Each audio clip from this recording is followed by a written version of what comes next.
ตัวนี้นะครับตัวนี้ก็เป็นสีหลังเบอร์นี้นะครับ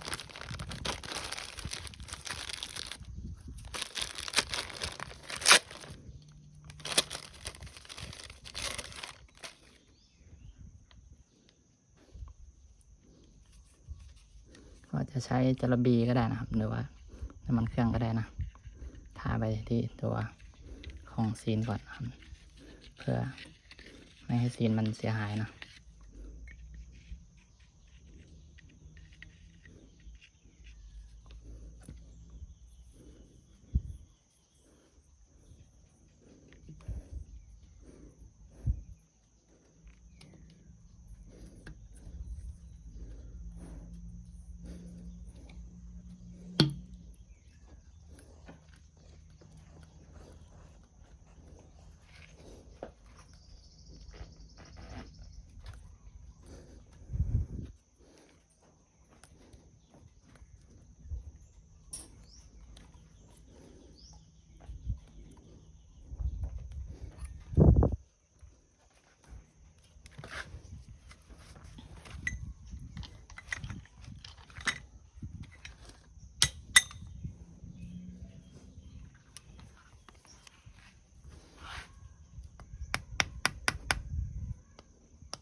ไม่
โอเคก็ประมาณนี้นะแล้วก็เสร็จเรียบร้อย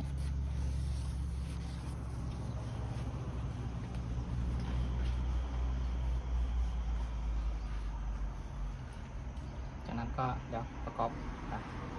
ด้านหน้าต่อนะก็ในส่วนของโซ่นะครับตัวปั่นน้ำมันอันนี้มันมีมากเหมือนกันนะผมจะ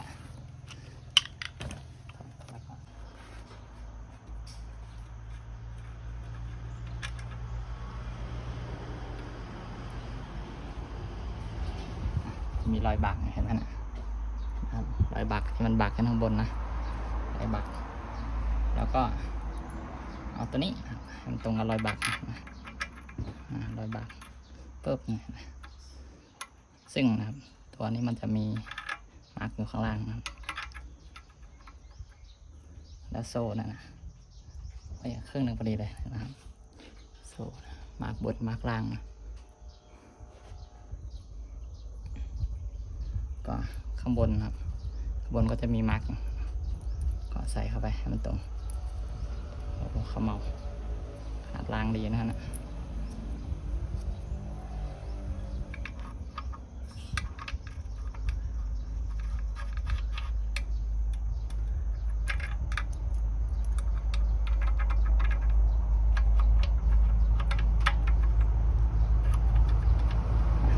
ประมาณนี้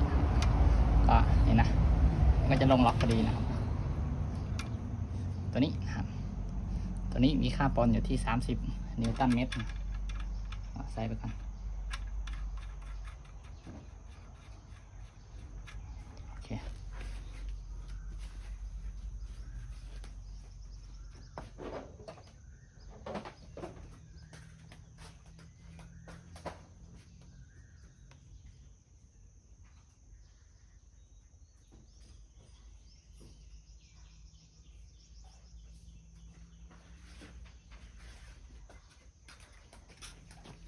เหล็กหาอะไรก็ได้นะครับให้มันตรงรูนี้แล้วก็เสียบไว้เสียบไว้แล้วก็ค่อยมาขันเนาะโอเคผมเสียบไว้ในลักษณะนี้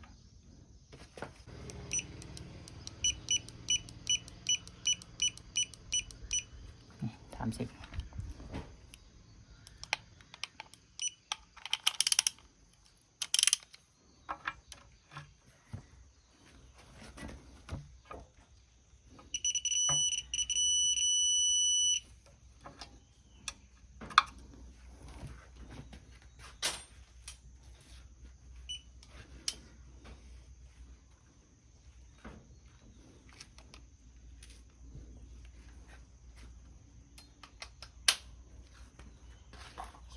ผมลืมน็อตตรงอันนี้นะ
ก็มาต่อในส่วนของไฟวิวนะพอดีฟ้าสูบเมื่อกี้เนี่ยมันมีปัญหานะก็เอาไปเคลมอยู่เดี๋ยวน่าจะสักพักถึงจะมาต่อที่ไฟวิวเลยนะครับไฟวิวก็ตัวนี้มี8ตัวนะครับต้องใส่ล็อกไทแล้วก็ค่าปอนนะอยู่ที่ประมาณ89นิวตันเมตรไม่ใช่99นะ98นะครับก็98นิวตันเมตรนะ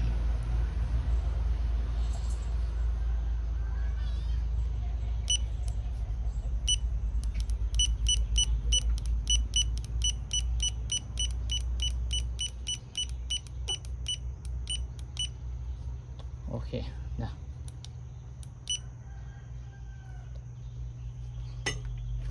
ก็ใส่ก็ลองไว้ก่อนนะครับจะมีเดือยอยู่นะมีเดือยมีอะไร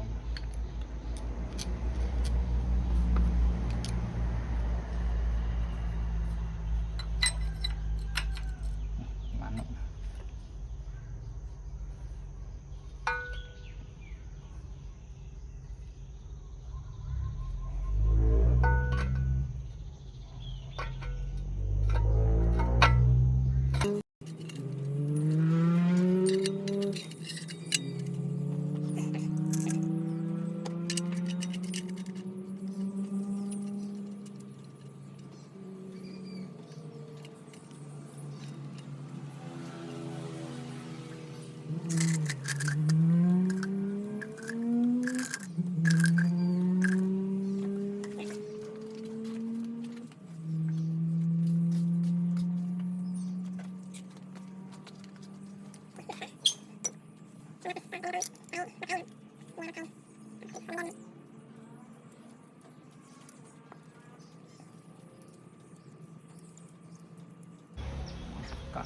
กันในส่วนของเกียร์นะครับนะ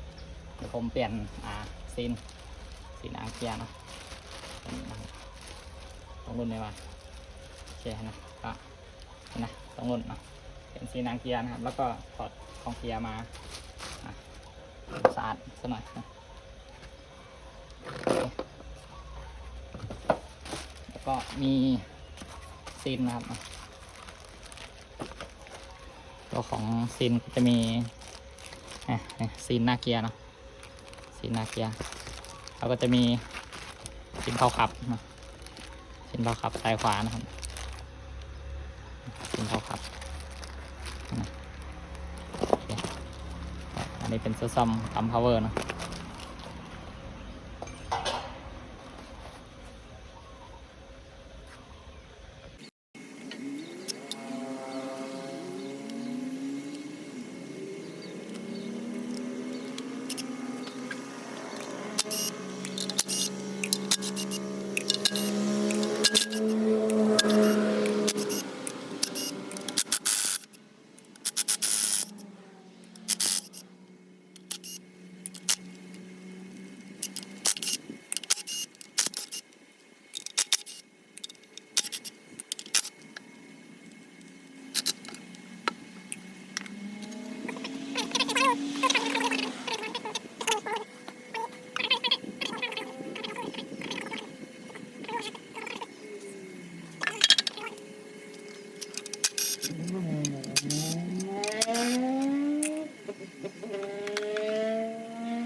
สำหรับซีนนะ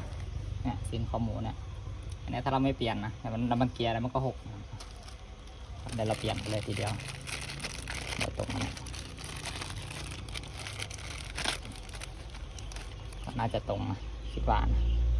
โอเคนะต่อมาเกียร์ตัดมันเป็นยังไงเป็นการเอาเกียร์นะเกียร์ดีๆอะไรต่างๆแล้วแต่นะไอ้ส่วนมันประมาณนี้ตอนนี้ก็ไม่เป็นไรละเวลานับนะมันก็จะเกี่ยวตรงนี้พอดีนะโอเคก็เอาขนาดนะ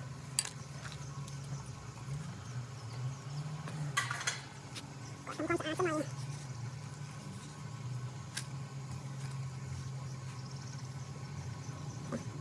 ันนี้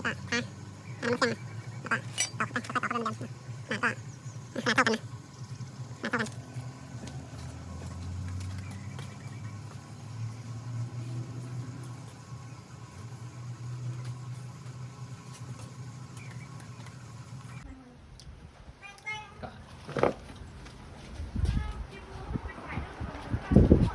ในส่วนของปลาสุกนะก็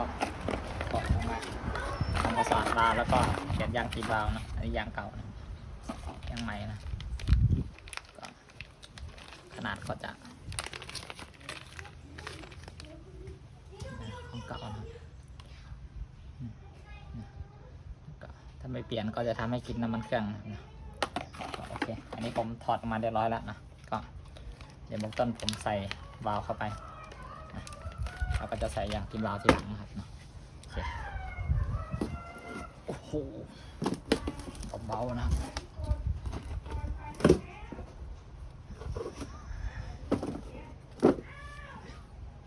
ก็อันนี้ผมเขียนไว้แล้วนะครับนะอันนี้สูตรหนึ่งก็เริ่มจากโน้นมานะครับก็เอานะใส่น้ำมันเครื่องซะนะ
อันนี้หลังจากที่เราใส่เลบาวนะครับก็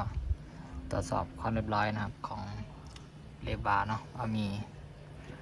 ตัวไหนมันไม่เข้าที่บ้างเนาะก็น่าจะเรียบร้อยหมดทุกอันนะครับเนาะ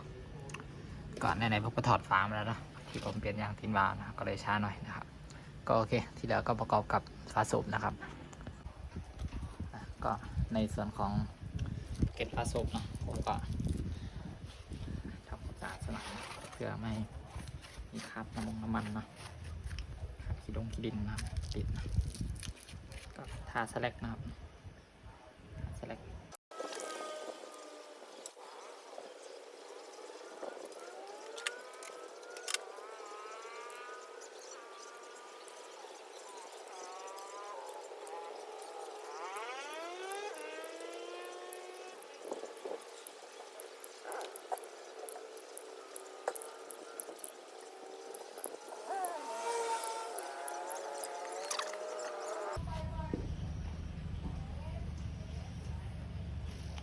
เปลี่ยนแท้นะครับเพื่อน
ตอนนะครับก ก็ตัวนี้มันจะใช้อยู่ที่79 ปอนด์นะเพื่อน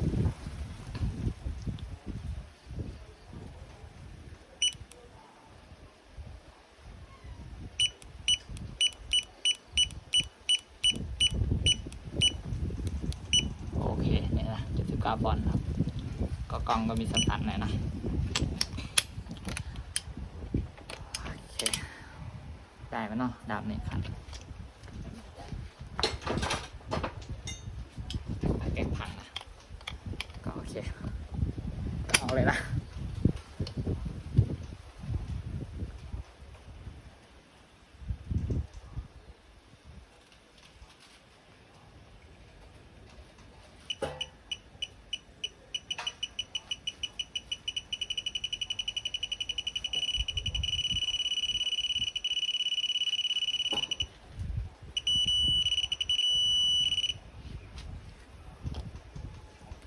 โอเคได้ละ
จากนั้นคันองศานะครับก็พักไว้สัก10 นาทีก็ได้นะค่อยมาคันองศานะส่วนคันองศาเนี่ยผมจะตั้งทอร์กไว้ดูนะก็90 องศานะครับนะสเต็ปที่2นะหลังจาก79แล้วผมจะลองตั้งไว้ที่สักประมาณ135นะก็คืออยู่ประมาณนี้นะครับเอาไปดูเอาสัก130ก็ได้กันเหนียวนะครับก็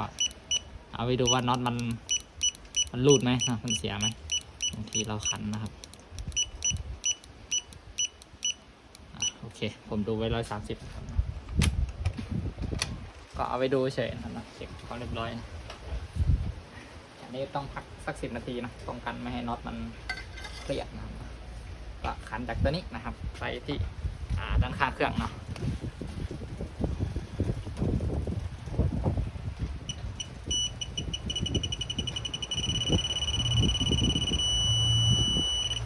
โอเค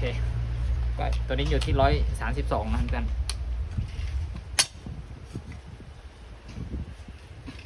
อันนี้ก็เหมือนกันนะครับ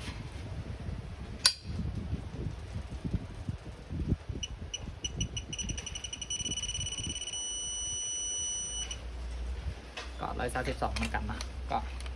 ไม่ต่างกันนะครับ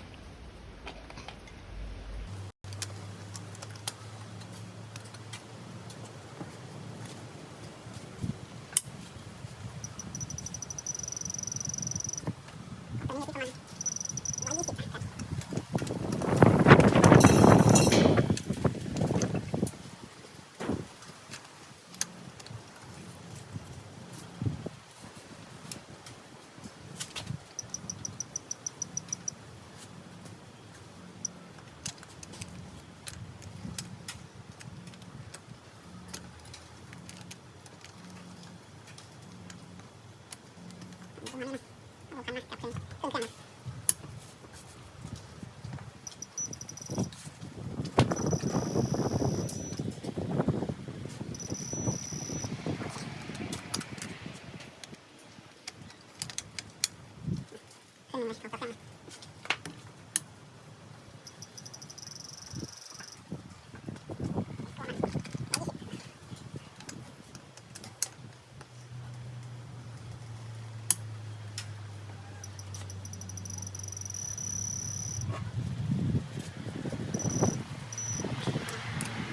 นะเวลาเราขันไปมัน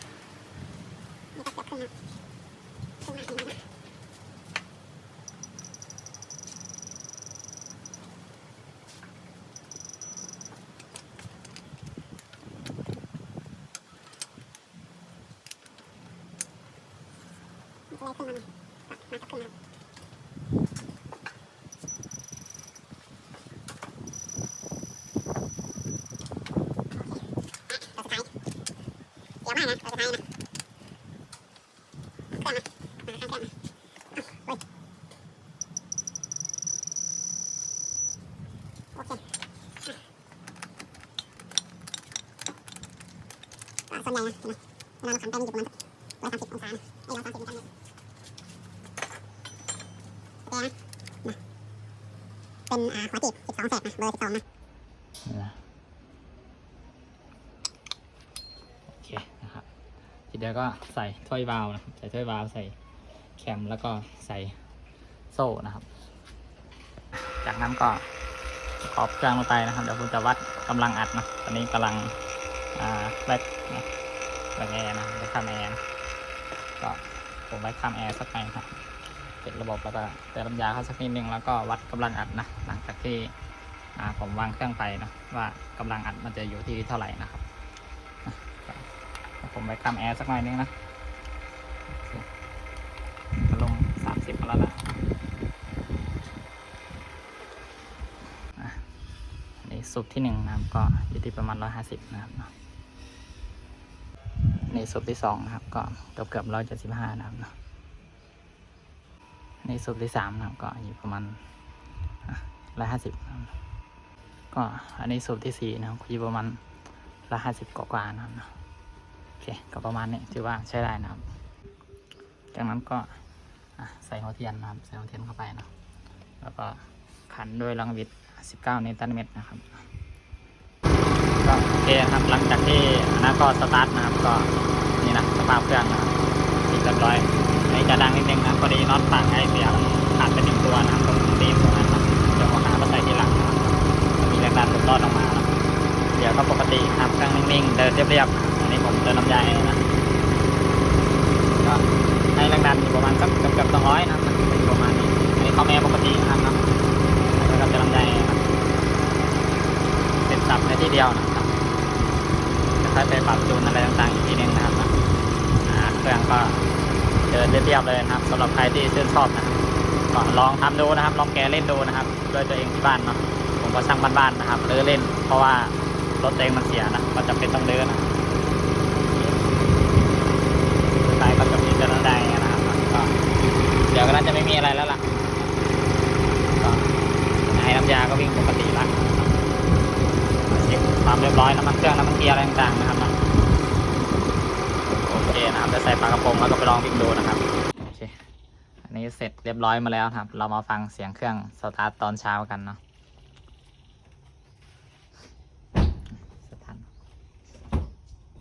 อันนี้เครื่องเย็นๆนะครับเพื่อนก็ประกอบเสร็จมาแล้วนะโอเคนะครับก็เครื่องเดินเรียบนะเดินเรียบปกติไม่มีปัญหาอะไรนะครับก็เดินนิ่งเดินอะไรทุกอย่างก็น่าจะไม่มีปัญหาอะไรนะครับก็เดี๋ยวทดลองใช้ดูสักประมาณ1 เดือนนะครับว่าน้ำมันเครื่องนี้มันได้หายไหมแล้วก็เช็คความเรียบร้อยนะครับตรวจสอบว่ามีรอยรั่วมีอะไรต่างๆไหมหลังจากที่ผมได้รื้อออกมาโอเวอร์ฮอนนะครับต่างๆนะสำหรับเพื่อนๆนะเพื่อนๆที่ชอบคลิปนี้นะครับที่ผมรื้อรถนะอยากโอเวอร์ฮอนหรือว่าอยากทำตามนะครับก็ลองดูนะครับนักศึกษาแค่พอดูแล้วก็ลงมือทำได้เลยนะครับสำหรับคลิปนี้ก็มีประมาณนี้นะครับขอบคุณครับ